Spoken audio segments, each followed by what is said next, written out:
ગુજરાતનો આવાજ।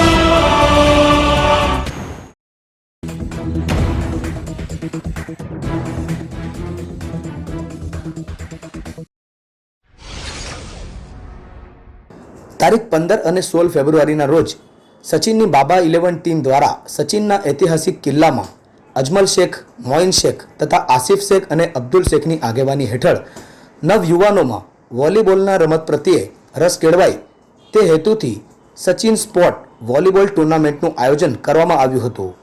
વરિષ્ઠ ખેલાડી સિકંદરભાઈ શેખ દ્વારા રિબિન કાપીને ટુર્નામેન્ટનો શુભારંભ કરવામાં આવ્યું હતું।